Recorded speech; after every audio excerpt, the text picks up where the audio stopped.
Hello मेरे प्यारे साथियों, welcome back to my YouTube channel Praveen study classes. मेरे प्यारे साथियों, आज हम लोग पढ़ेंगे भिन्न भिन्न प्रकार के एग्जामों जैसे एसएससी, बिहार पुलिस, बीपीएससी सहायक, बीपीएससी टीचर और भी जितने तरह के एग्जाम्स हैं उन सभी के लिए बहुत ही इंपॉर्टेंट और ख़ास है।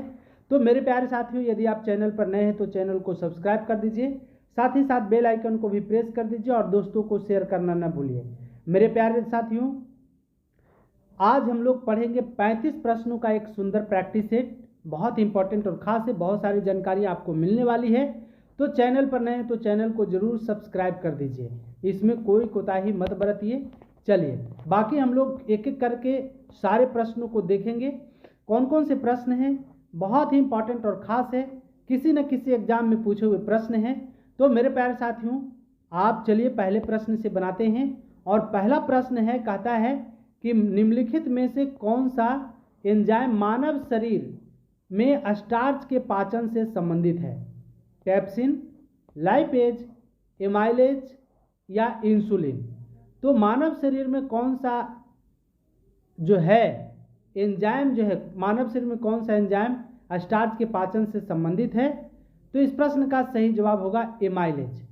देखिए, मानव शरीर में स्टार्च के पाचन से दो एंजाइम संबंधित है। पहला जो है एमाइलेज, ये भी जो है लार में पाया जाता है, और दूसरा का नाम है टाइलिन, ये भी जो है मानव शरीर के लार में ही पाया जाता है। तो टाइलिन और एमाइलेज मानव शरीर में स्टार्च के पाचन से संबंधित है। ये दोनों जो है लार में ही पाया जाता है। यहाँ पर और ऑप्शन दिख रहे हैं, लाइपेज जो है मानव शरीर में वसा के पाचन से संबंधित है। किसके लिए जिम्मेवार है? तो वसा। और पेप्सिन जो है प्रोटीन के पाचन के लिए जिम्मेदार है। कौन? पेप्सिन जो है प्रोटीन के पाचन के लिए जिम्मेदार है। यहाँ पर हम लोग को दिख रहा है इंसुलिन। तो इंसुलिन एक हार्मोन है। क्या है? हार्मोन है जो रक्त में शर्करा की मात्रा को क्या करता है? नियंत्रित करता है। तो मेरे प्यारे साथियों, हम लोग जान गए पहले प्रश्न से, दो को जो है मानव शरीर में स्टार्च के पाचन से संबंधित है, एमाइलेज और टाइलिन। ये दोनों को आप जरूर याद रखिएगा। चलिए नेक्स्ट देखते हैं। अगला है, कहता है कि निम्नलिखित में से किसमें चांदी नहीं है? हाँ, चांदी किसमें नहीं है? तो हॉर्न सिल्वर, मनिक सिल्वर या लूनर कास्टिक, जर्मन सिल्वर, इन चारों में से किसमें जो है चांदी संघटक के रूप में उपस्थित नहीं है? तो मेरे प्यारे साथियों, इसका सही जवाब होगा German silver. German silver Netaji, याद रखिएगा, जर्मन सिल्वर नेताजी। नेताजी कहने का मतलब ने से हो गया निकेल, याद रखिएगा ऐसे हम लोग इसको याद रखने के लिए नेताजी बनाए हैं। निकेल, ता से तांबा, जी से जस्ता। तो जर्मन सिल्वर नेताजी, इसमें है क्या? मतलब Cu, यहाँ पर देख लीजिए Na plus Cu plus Zn, इन तीनों के संयोग से जर्मन सिल्वर बनाया जाता है। इसमें कहीं चांदी दिख रहा है क्या? चांदी का सिंबल संकेत होता है Ag कहीं पर नहीं दिख रहा है। इसका मतलब इस प्रश्न का सही जवाब होगा option number C. Horn silver की बात करें तो हॉर्न सिल्वर का अनुसूत्र होता है AgCl। क्या होता है? AgCl। लूनर कास्टिक का अनुसूत्र की बात करें तो लूनर कास्टिक का अनुसूत्र होता है AgNO3। क्या होता है? AgNO3। तो याद रखिएगा मेरे प्यारे साथियों। तो जर्मन सिल्वर लग रहा है, इसमें सिल्वर नाम है, इसमें चांदी है, लेकिन वास्तविक रूप से इसमें चांदी नहीं होता है। इसमें क्या क्या होता है? तो निकेल, कॉपर और जस्ता। चलिए नेक्स्ट देखेंगे। अगला प्रश्न कहता है कि 1799 कब? 1799 में टिप्पू सुल्तान की मृत्यु के उपरांत, मतलब चौथे आंग्ल मैसूर युद्ध में जब टिप्पू सुल्तान मारा गया, उसके बाद मैसूर का राजा किसे बनाया गया? तो मेरे प्यारे साथियों, इस प्रश्न का सही जवाब क्या होगा? तो जब चौथे आंग्ल मैसूर युद्ध, मतलब मैसूर और अंग्रेजों के बीच जब युद्ध हो रहा था, तो उसी में 1799 ईस्वी में अंग्रेज जो है चौथे आंग्ल मैसूर में अंग्रेज जो टीपू सुल्तान को मारने में कामयाब हुए, मतलब मौत हो गई। और उसके बाद कृष्णराज तृतीय को मैसूर का जो है मैसूर का राजा बनाया, कौन? अंग्रेज। और उस पर सहायक संधि भी आरोपित कर दिया, है ना। सहायक संधि का जनक हम लोग जानते हैं लॉर्ड वेलेस्ली है सहायक संधि का जनक। तो मेरे प्यारे साथियों, चौथे आंग्ल मैसूर युद्ध में टीपू सुल्तान मारे गए। 1799 ईस्वी में चौथे आंग्ल मैसूर युद्ध हुआ था। और मरने के बाद टीपू सुल्तान के मरने के बाद मैसूर का राजा कृष्णराज तृतीय को बनाया गया और इस पर सहायक संधि का एक जो है आरोप गढ़ दिया गया, मतलब आरोपित कर दिया गया कि आप सहायक संधि कर लीजिए। चलिए नेक्स्ट देखेंगे। अगला कहता है कि क्वार्टर्ज का रासायनिक नाम क्या है? Sodium silicate, sodium oxide, sodium chloride या सोडियम फास्फेट? क्या होता है?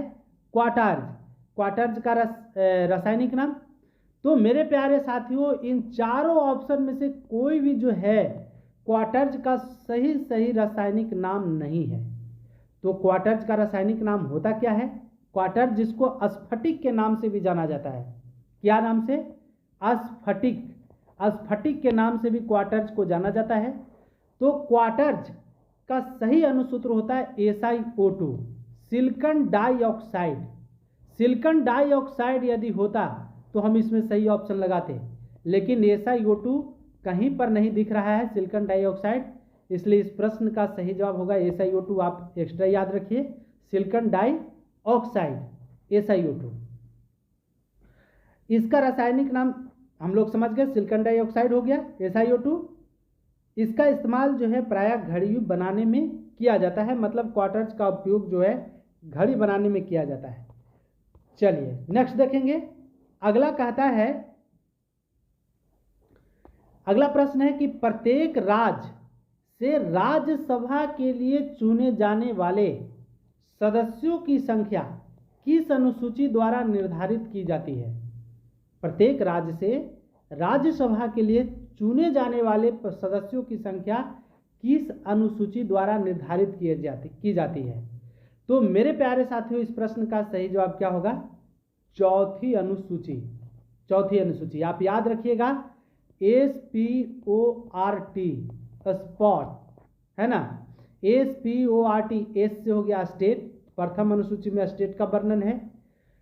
P से हो गया पेंशन, द्वितीय अनुसूची में अधिकारियों के, राष्ट्रपति, राज्यपाल, सारे को पेंशन की बात है। तृतीय अनुसूची में O से हो गया ओथ। O से हो गया क्या? ओथ माने शपथ का चर्चा की गई है चौथे अनुसूची में। और R से हो गया रिप्रेजेंटेटिव मतलब प्रतिनिधित्व। तो प्रत्येक राज्य से राज्यसभा के लिए चुने जाने वाले सदस्यों की संख्या किस अनुसूची द्वारा निर्धारित की जाती है? तो चौथी। S से हो गया स्टेट पहली अनुसूची में, P से हो गया पेंशन दूसरी अनुसूची में, O से हो गया ओथ माने शपथ तीसरी अनुसूची में, राज्यपाल, राष्ट्रपति सारे के मतलब प्रधानमंत्री सारे के शपथ की चर्चा है। पांचवी R से रिप्रेजेंटेटिव, चौथे अनुसूची में रिप्रेजेंटेटिव राज्यसभा के लिए। और T से हो गया क्या? यूनियन टेरिटरीज, संघ शासित प्रदेश। तो याद रखिएगा स्पॉट्स, 5 अनुसूची आपको जरूर याद रहनी चाहिए। चलिए नेक्स्ट देखते हैं। अगला कहता है कि जालियांवाला, बहुत ही इंपॉर्टेंट और खास है, जालियांवाला बाग की घटना किस वर्ष में घटित हुई थी? सब लोग जानते हैं 13 अप्रैल 1919 ईस्वी को जालियांवाला बाग हत्याकांड घटित हुआ था। कब? 13 अप्रैल 1919 ईस्वी को। तो इस प्रश्न का सही जवाब हो जाएगा ऑप्शन नंबर C, 13 अप्रैल 1919 को। हम लोग जान लेते हैं छोटा मोटा थोड़ा सा इसके बारे में कि जालियांवाला बाग की घटना जो हुई थी 13 अप्रैल 1919 के दिन पंजाब के अमृतसर में जालियांवाला बाग में हुआ था, बाग में हुई थी। और 13 अप्रैल को बैसाखी के दिन था। रॉलेट एक्ट के विरोध में इकट्ठे लोग पर कानून के उल्लंघन के नाम पर क्रूर व्यक्ति जनरल ओडायर ने सैनिकों को गोली चलाने का आदेश दे दिया जिससे हजारों लोग मारे गए। इन लोगों में पुरुष, महिलाएं, बच्चे शामिल थे। इसी नरसंहार को इतिहास में जालियांवाला बाग, ये जालियांवाला बाग नहीं था, जगह था, जालियांवाला बाग हत्याकांड के नाम से जाना जाता है ना, तो याद रखिएगा। चलिए नेक्स्ट, अगला प्रश्न है, कहता है, अगला है कि बांग्लादेश, क्या बांग्लादेश एक स्वतंत्र राष्ट्र कब बना? बहुत ही सिंपल प्रश्न है ना, सीधे सीधे कुछ प्रश्न हैं, कुछ प्रश्न जानकारी लायक भी हैं। तो बांग्लादेश एक स्वतंत्र राष्ट्र कब बना? तो बांग्लादेश जो है स्वतंत्र राष्ट्र बना कब? आपको कमेंट बॉक्स में लिखना है। या चलिए 16 दिसंबर 1971 ईस्वी को बांग्लादेश जो है एक स्वतंत्र राष्ट्र के रूप में बना। 16 दिसंबर, याद रखिएगा, 16 दिसंबर 1971 ईस्वी को हुआ था क्या? तो बांग्लादेश 1971 में एक स्वतंत्र राष्ट्र बना।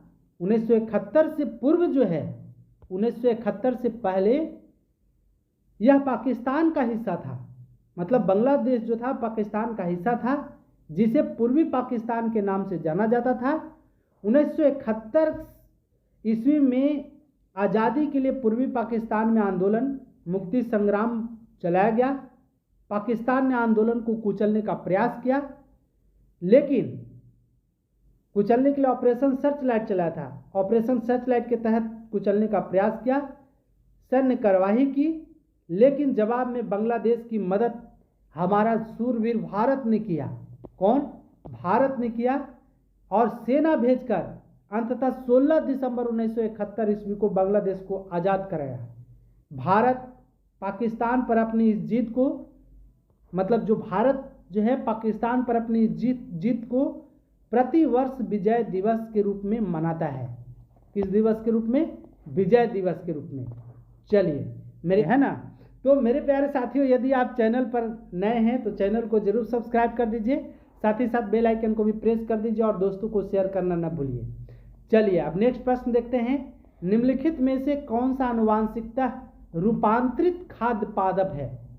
आनुवांशिकता रूपांतरित खाद्य पादप कौन है?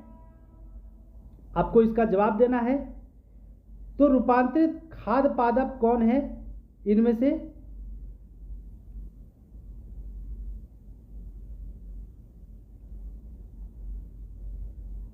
हरित गेहूं, पीली सरसों, चौरी टमाटर या सुनहरा धान? तो याद रखिए सुनहरा धान है। आनुवांशिकता रूपांतरित खाद्य पादप कौन है? आनुवांशिकता जेनेटिकली मॉडिफाइड क्रॉप प्लांट कौन है? तो गोल्डन राइस है, जिसे जीएम तकनीकी से बनी धान की एक किस्म है, जिसमें पर्याप्त मात्रा में विटामिन ए पाया जाता है ना। विटामिन ए वसा में घुलनशील होता है, जो आंखों और त्वचा के लिए सबसे अच्छा माना जाता है। तो गोल्डन राइस याद रखिएगा। जेरोप्थेल्मिया के लिए भी उत्तरदायी, जेरोप्थेल्मिया को दूर भी किया जा सकता है गोल्डन राइस के माध्यम से ही। कई बार ये प्रश्न पूछा गया है। गोल्डन राइस को हम लोग कहते हैं सुनहरा धान, है ना। क्या कहते हैं? सुनहरा धान। चलिए तो याद रखिएगा आनुवांशिकता रूपांतरित खाद्य पादप कौन है? जेनेटिकली मॉडिफाइड क्रॉप प्लांट, तो सुनहरा धान। चलिए नेक्स्ट देखते हैं। अगला कहता है कि महात्मा गांधी ने असहयोग आंदोलन को कब वापस लिया था? आपको बताना है कि महात्मा गांधी जो है असहयोग आंदोलन को कब वापस लिए थे? फरवरी 1922 में, मार्च 1921 में, फरवरी 1921 में या मार्च 1922 में? कब? तो मेरे प्यारे साथियों, इस प्रश्न का सही जवाब क्या होगा? तो 12 फरवरी 1922 ईस्वी को महात्मा गांधी जो है असहयोग आंदोलन को वापस लेने का निर्णय लिया, है ना। वापस लिया था 12 फरवरी 1922 को। तो इसका सही जवाब होगा ऑप्शन नंबर ए। असहयोग आंदोलन वापस क्यों लिया गया? तो मेरे प्यारे साथियों, अंग्रेजों की दमनकारी नीतियों एवं अत्याचारों के खिलाफ गांधी जी ने 1 अगस्त, कब? 1 अगस्त जो है 1 अगस्त 1920 ईस्वी को असहयोग आंदोलन की शुरुआत की। लेकिन 4 फरवरी 1922 को उत्तर प्रदेश में गोरखपुर के चौरी चौरा में हुई हिंसा के कारण गांधी जी ने इस आंदोलन को वापस लेने का निर्णय लिया, है ना, और 12 फरवरी 1922 को वापस ले लिया। इतिहास में इस हिंसा को चौरी चौरा कांड के नाम से जाना जाता है। 4 फरवरी 2022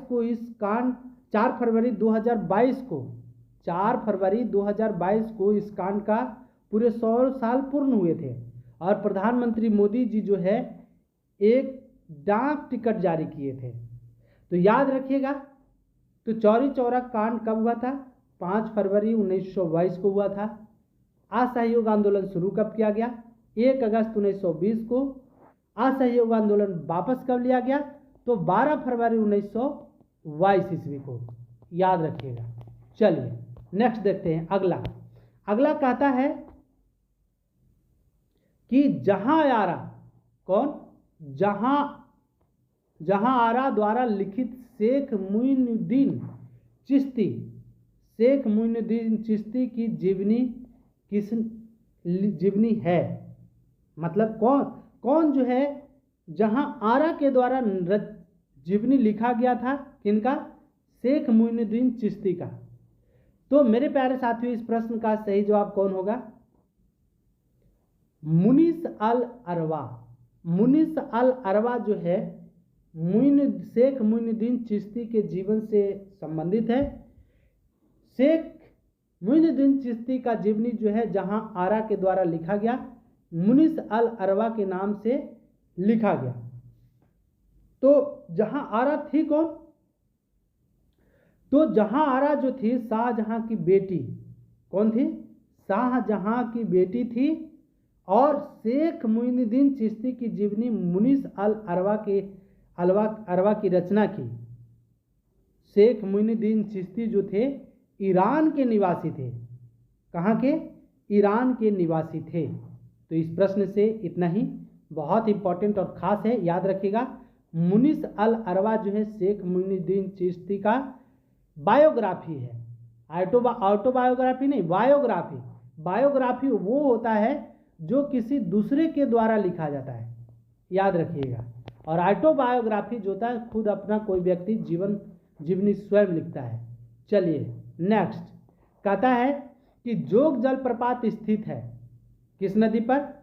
शरावती नदी पर। किस नदी पर? शरावती नदी पर जोग जलप्रपात स्थित है।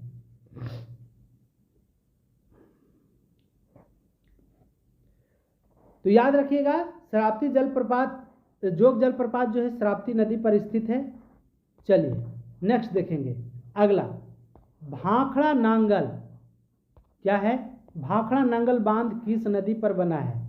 भाई को नाथ सर हिंद, मतलब सतलज नदी पर।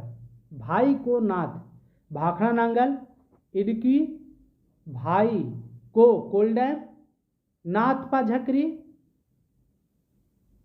भाई को नाथ, है ना। तो भाखड़ा नांगल, इडुकी परियोजना, नाथपा झकरी परियोजना, कोल्डैम परियोजना, ये सारे जो है सतलज नदी पर बना है। किस नदी पर? सतलज नदी पर। चलिए नेक्स्ट देखते हैं अब हम लोग। अगला एक चीज इससे और भी हमें याद आ रहा है कि भाखड़ा नांगल बांध का निर्माण हिमाचल प्रदेश में सतलज नदी पर तो किया ही गया। 856 मीटर ऊंचे टिहरी बांध के बाद ये जो था भाखड़ा नांगल बांध पहले सबसे ऊंचा बांध था भारत का, लेकिन अब जो है सबसे ऊंचा बांध हो गया, याद रखिएगा, टिहरी बांध, जो भागीरथी नदी पर बनाया गया है। टिहरी बांध 856 मीटर ऊंचा है टिहरी बांध। तो आप पूछेगा आपसे कि भारत का सबसे ऊंचा बांध कौन है? तो टिहरी बांध। इसके बाद अब हो जाएगा कौन, भाखड़ा नंगल बांध। मतलब भारत का दूसरा सबसे ऊंचा बांध कौन है, भाखड़ा नंगल बांध। और भारत का सबसे ऊंचा, पहला सबसे ऊंचा बांध कौन है, तो टिहरी बांध है ना। चलिए नेक्स्ट देखेंगे। अगला है कि परमाणु रिएक्टर, कौन, परमाणु रिएक्टर में ग्रेफाइट का प्रयोग किस रूप में किया जाता है, ईंधन के रूप में, स्नेहक के रूप में, मंदक के रूप में या कुचालक के रूप में। क्या होगा इसका सही जवाब, परमाणु रिएक्टर में ग्रेफाइट का प्रयोग किस रूप में किया जाता है। तो मेरे प्यारे साथियों इस प्रश्न का सही जवाब होगा ऑप्शन नंबर सी, मंदक के रूप में। मतलब ग्रेफाइट एवं भारी जल का प्रयोग परमाणु रिएक्टर में मंदक के रूप में, मतलब मॉडरेटर के रूप में, किस रूप में, मॉडरेटर के रूप में किया जाता है। परमाणु रिएक्टर में मंदक न्यूट्रॉनों की गति को मंद कर देते हैं, है ना, क्या कर देते हैं, न्यूट्रॉनों की गति को मंद कर देते हैं। परमाणु रिएक्टर में यूरेनियम पर न्यूट्रॉनों की बौछार की जाती है, जिससे यह कई भागों में टूटता है और ऊर्जा मुक्त करती है ना। और इस ऊर्जा का प्रयोग जो है टरबाइन चलाने में किया जाता है, जिससे विद्युत ऊर्जा उत्पन्न होती है। तो याद रखिएगा, भारी जल मतलब D2O और ग्रेफाइट, इन दोनों का प्रयोग जो है परमाणु रिएक्टर में मंदक के रूप में किया जाता है। चलिए नेक्स्ट, कहता है कि आयरन की कमी से क्या होता है। तो आयरन की कमी से क्या होगा, तो आयरन की कमी से एनीमिया रोग होता है। होता इसमें क्या है, आयरन की कमी से होता क्या है, आप बताइए।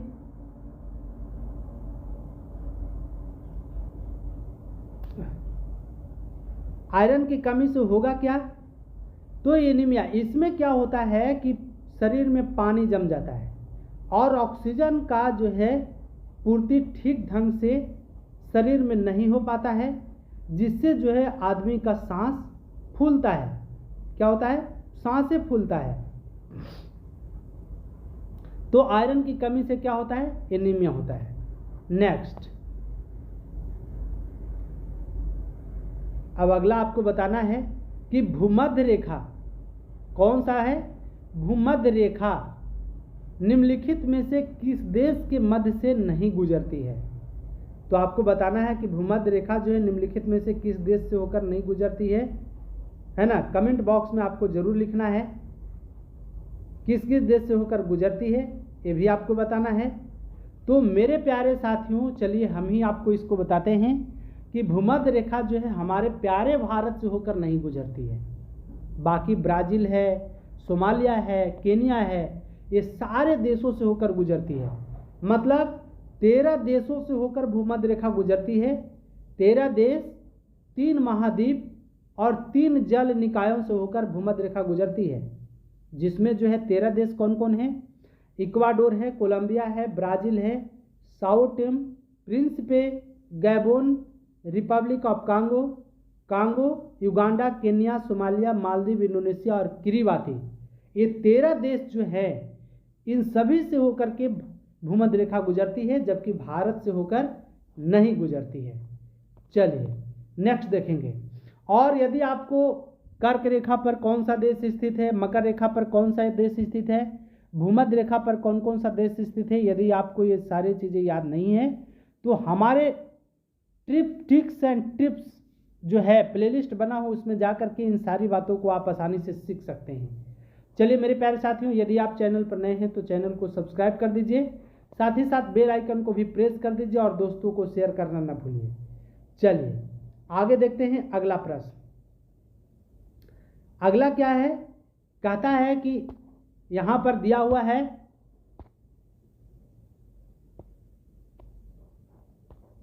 नक्काशीदार कांच के लिए किस अम्ल का उपयोग किया जाता है। नक्काशीदार जो है कांच के लिए किस अम्ल का प्रयोग किया जाता है, तो किस अम्ल का, हाइड्रोफ्लोरिक अम्ल। और हाइड्रोफ्लोरिक अम्ल का अनुसूत्र होता है HF। हाइड्रोफ्लोरिक अम्ल का प्रयोग नक्काशीदार कांच के निर्माण में किया जाता है, याद रखिएगा। चलिए नेक्स्ट देखते हैं। अगला कहता है कि किस संवैधानिक संशोधन अधिनियम के द्वारा राष्ट्रपति के लिए संवैधानिक संशोधन विधेयक पर सहमति देना अनिवार्य कर दिया गया। बहुत इंपॉर्टेंट है, याद रखिएगा, कई बार एग्जाम में डायरेक्ट पूछे गए प्रश्न हैं। तो 24वें संविधान संशोधन के द्वारा राष्ट्रपति को किसी भी संशोधन विधेयक पर सहमति देना अनिवार्य कर दिया गया। हुआ था क्या? तो मेरे प्यारे साथियों, आप मौखिक रूप से सुन लीजिए। गोलकनाथ बनाम पंजाब राज्य में सुप्रीम कोर्ट के फैसले को निरस्त करने के लिए उस समय इंदिरा गांधी के नेतृत्व वाली सरकार ने 24वें संविधान संशोधन अधिनियम 1971 को पारित कराए थे। क्या कराए थे? 1971 को पारित कराई थी। इसके द्वारा न केवल संसद को संविधान के किसी भी प्रावधान में संशोधन करने की शक्ति प्रदान की गई, बल्कि संवैधानिक संशोधन विधेयक को राष्ट्रपति के द्वारा सहमति देना भी अनिवार्य बना दिया गया था। मतलब अब जो है राष्ट्रपति किसी भी संविधान संशोधन विधेयक को पुनर्विचार के लिए वापस नहीं भेज सकते हैं, उस पर अपना अनुमति देना ही देना है उनको, मतलब बाध्य कर दिया गया। और उस 24वां संविधान संशोधन विधेयक कब लाया गया था? तो 1971 ईस्वी में, और उस समय किनकी सरकार थी? तो इंदिरा गांधी की सरकार थी। चलिए, तो इस प्रश्न का सही जवाब आप याद रखिएगा। 24वां संविधान संशोधन के तहत राष्ट्रपति को संवैधानिक संशोधन विधेयक पर सहमति देना अनिवार्य कर दिया गया था। चलिए नेक्स्ट देखते हैं। अगला है, कहता है कि नामदफा राष्ट्रीय उद्यान स्थित है। नामदफा अरुणाचल प्रदेश में, मिजोरम में, मणिपुर में या सिक्किम में? तो मेरे प्यारे साथियों, नामदफा राष्ट्रीय उद्यान अरुणाचल प्रदेश में स्थित है। मिजोरम में मुरलेन कौन है? मुरलेन राष्ट्रीय उद्यान। मणिपुर में कौन है? किबुल लामजाओ तैरता हुआ। और सिक्किम में कौन है? कमेंट बॉक्स में आपको बताना है।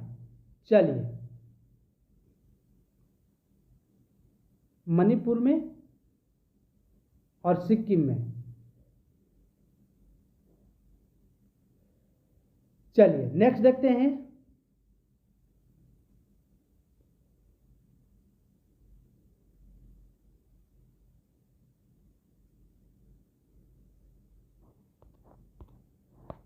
अगला है, कहता है कि पुंगा घाटी, बहुत बार पूछा गया प्रश्न है। पुंगा घाटी स्थित है, कहाँ स्थित है? तो लद्दाख में स्थित है। बस डायरेक्ट याद रखिए कि पुंगा घाटी कहाँ स्थित है? तो लद्दाख में स्थित है पुंगा घाटी। यही है पुंगा घाटी, मतलब घाटी हम समझते हैं ऊपर से ढलान, इधर से भी ढलान, और बीच में गड्ढा हो जाता है। तो पुंगा घाटी कहाँ स्थित है? लद्दाख में। नेक्स्ट,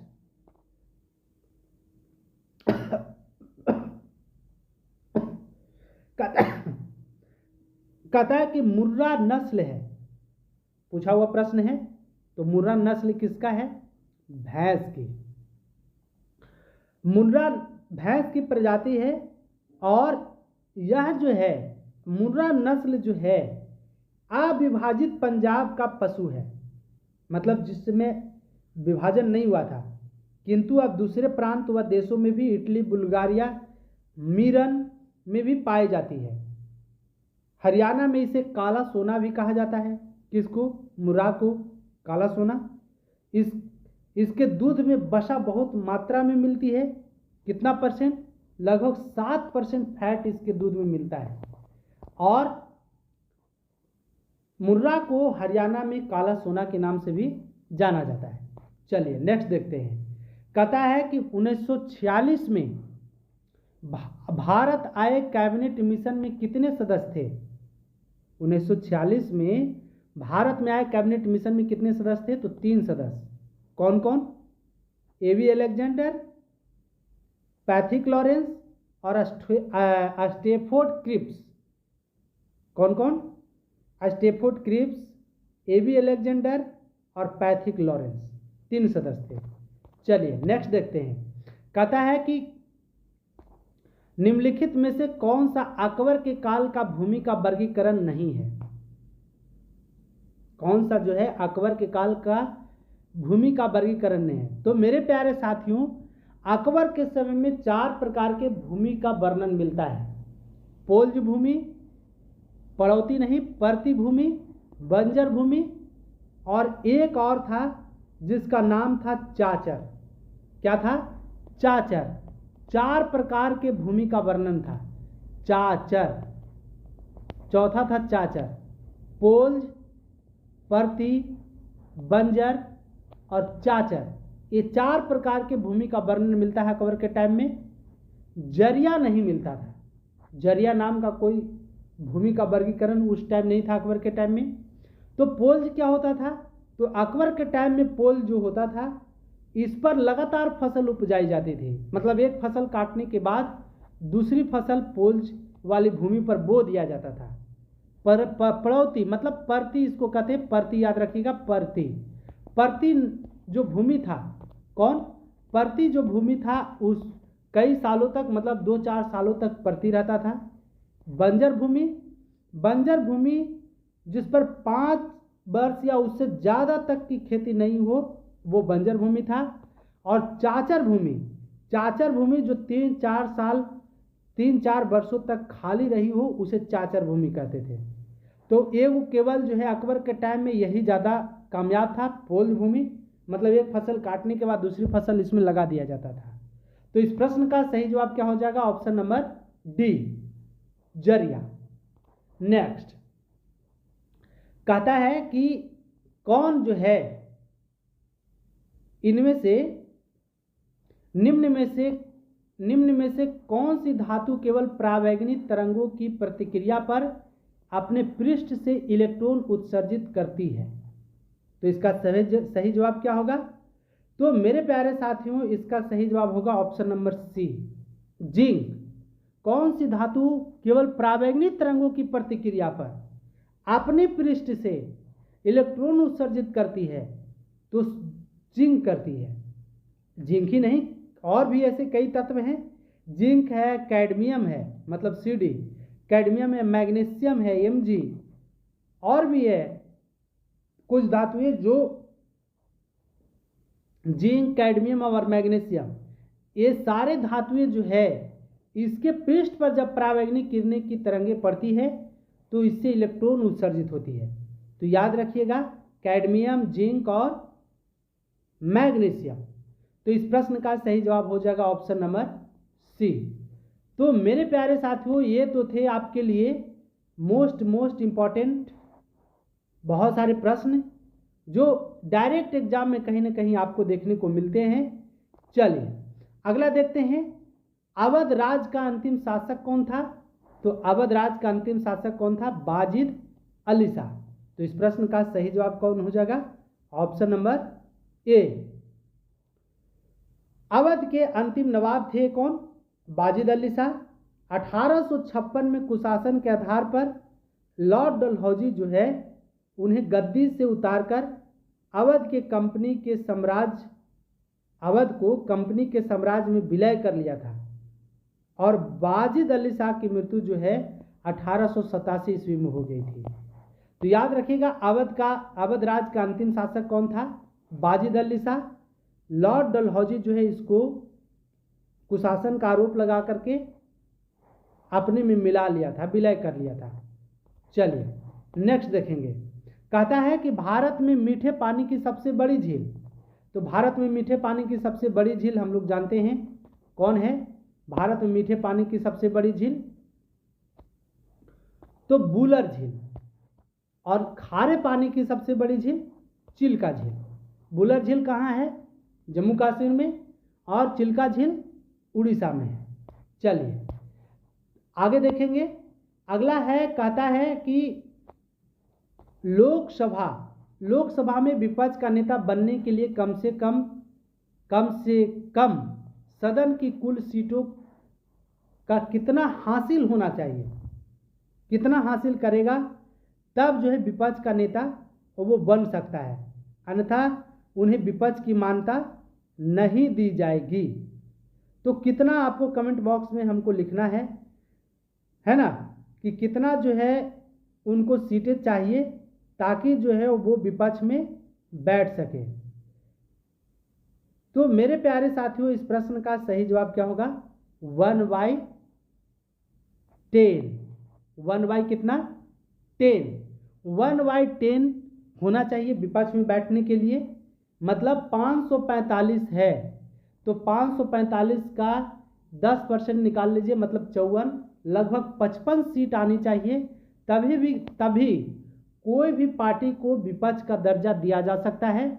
और विपक्ष का जो नेता होगा उसे कैबिनेट स्तर का नेता माना जाता है, कैबिनेट स्तर के मंत्री के बराबर उसको दर्जा दिया जाता है, सारी सुविधाएं दी जाती है। तो अभी हमारे भारत में विपक्ष का अभाव है, भले कांग्रेस बैठ रही हो तो अलग चीज है। चलिए, कहता है कि सल्तनत काल में, किसके काल में? सल्तनत काल में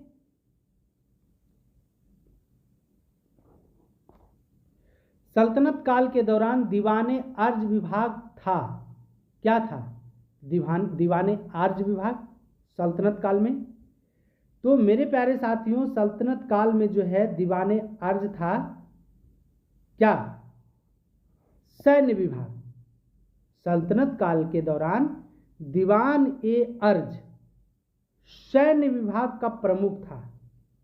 यह जो है सैनिकों की भर्ती, सैनिकों और घोड़ों को रखना, रसद की व्यवस्था करना, सेना का निरीक्षण करना व सेना की सजावट की व्यवस्था करना इसके अधीन था। और दीवान अर्ज की स्थापना जो किया था गयासुद्दीन बलबन के द्वारा किया गया था। किसके द्वारा? गयासुद्दीन बलबन के द्वारा किया गया था दीवान अर्ज की स्थापना। तो सेना से जितने भी कार्य थे दीवान अर्ज देखता था। चलिए नेक्स्ट देखेंगे, नामेरी टाइगर रिजर्व। पूछा हुआ प्रश्न है कि नामेरी टाइगर रिजर्व भारत के किस राज्य में स्थित है? तो असम में। याद रखिएगा, नामेरी टाइगर रिजर्व भारत के असम राज्य में स्थित है। चलिए नेक्स्ट है, अगला है, कहता है कि निम्नलिखित में से कौन सा जाइलम का भाग नहीं है? वाहिनिका, वाहिका, चालिनी नालिका या तंतु। तो मेरे प्यारे साथियों, कौन सा जो है जाइलम का भाग, जाइलम माने जड़, जड़ का भाग कौन नहीं है? तो इस प्रश्न का सही जवाब हो जाएगा ऑप्शन नंबर कौन हो जाएगा? ऑप्शन नंबर सी। चालिनी नालिका जो है, चालिनी नालिका जाइलम का भाग नहीं है। बाकी वाहिनिका भी, वाहिका भी और तंतु भी, ये सारे जो है जाइलम का भाग है। जबकि चालिनी नालिका जो है फ्लोएम का भाग है। किसका? फ्लोएम का। फ्लोएम मीन्स क्या होता है? तना का भाग है। चलिए नेक्स्ट देखेंगे, अगला कहता है कि निम्नलिखित में से कौन सा स्थल भारत में जैव विविधता तत्व स्थल, हॉट स्पॉट है? कौन है हॉट स्पॉट? किसे बनाया गया था? तो मेरे प्यारे साथियों, इस प्रश्न का सही जवाब होगा पूर्वी घाट और पश्चिमी घाट। लेकिन सबसे ज़्यादा तौर पर जो है हॉट स्पॉट का दर्जा जो दिया गया है पश्चिमी घाट को दिया गया है। किसको? पश्चिमी घाट को। मतलब हॉट स्पॉट होता क्या है? हॉट स्पॉट वैसा क्षेत्र होता है, वैसा भौगोलिक क्षेत्र होता है जहां पर पर्याप्त मात्रा में जैव विविधता पाई जाती है और वह जो है किसी प्रकार के मानवीय क्रियाकलापों के कारण संकट में यदि आ जाता है तो उसको हॉट स्पॉट क्षेत्र घोषित कर दिया जाता है। जैव विविधता के विशेषज्ञ डॉक्टर कौन थे? Doctor Norman Myers. याद रखिएगा, जैव विविधता के जनक कौन थे? Doctor Norman Myers. कौन? नॉर्मन मायर्स थे, है ना। इन्होंने ही सबसे पहले जैव विविधता तप्त स्थल की पहचान की और 1988 ईस्वी में भारत के 2 क्षेत्र जैव विविधता हॉट स्पॉट घोषित किए गए। एक था पश्चिमी घाट और दूसरा था पूर्वी हिमालय। कौन? पूर्वी हिमालय 1988 ईस्वी में घोषित किया गया था। चलिए अगला देखेंगे, स्वैथलिंग कप किस खेल से संबंधित है? तो स्वैथलिंग कप किस खेल से संबंधित है? टेबल टेनिस से। चलिए नेक्स्ट देखेंगे, पीटी द्वीप पक्षी अभ्यारण्य कहाँ पर स्थित है? तो मेरे प्यारे साथियों, इस प्रश्न का सही जवाब होगा पीटी द्वीप पक्षी अभ्यारण्य जो है लक्षद्वीप में स्थित है। कहाँ? लक्षद्वीप में। ये सब वनडे लाइक एग्जाम है, ये प्रश्न है, डायरेक्ट आप लिखिए और उसको याद करिए। चलिए नेक्स्ट है, कहता है कि वर्ल्ड इकोनॉमिक न जाने कितनी बार ये प्रश्न पूछे गए हैं बिहार पुलिस के एग्जाम में, दरोगा के एग्जाम में, बहुत सारे ऐसे एग्जाम हमने देखा है जहां पर इस प्रश्न को हिट किया गया है। तो याद रखिएगा, बहुत इंपॉर्टेंट और खास प्रश्न है। कहता कि वर्ल्ड इकोनॉमिक आउटलुक का प्रकाशन निम्नलिखित में से किस संस्थान द्वारा किया जाता है? तो किस संस्थान द्वारा किया जाता है? तो इसका जो है प्रकाशन जो है अंतरराष्ट्रीय मुद्रा विकास कार्यक्रम के द्वारा किया जाता है। डायरेक्ट याद रखिए, ये सब प्रश्न कुछ समझने बुझने वाला नहीं है। वर्ल्ड इकोनॉमिक आउटलुक का प्रकाशन जो है अंतरराष्ट्रीय मुद्रा विकास कार्यक्रम के द्वारा किया जाता है। जरूर याद रखिए, कई बार कई एग्जामों में देखने को मिला है। चलिए, तो मेरे प्यारे साथियों, ये तो थे आपके लिए मोस्ट इंपॉर्टेंट प्रश्न। मुझे जैसा लगता है कि आपको ये सारे प्रश्न पसंद आए होंगे, और यदि ये सारे पसंद आए हैं, सारे प्रश्न आपको अच्छे लगे हैं, तो चैनल पर नए हैं तो चैनल को जरूर सब्सक्राइब कर दीजिए, साथ ही साथ बेल आइकन को प्रेस कर दीजिए और दोस्तों को शेयर करना ना भूलिए। चलिए मेरे प्यारे साथियों, आज के लिए इतना ही। तब तक के लिए आप सभी को एक बार फिर से प्यार भरा नमस्कार, धन्यवाद।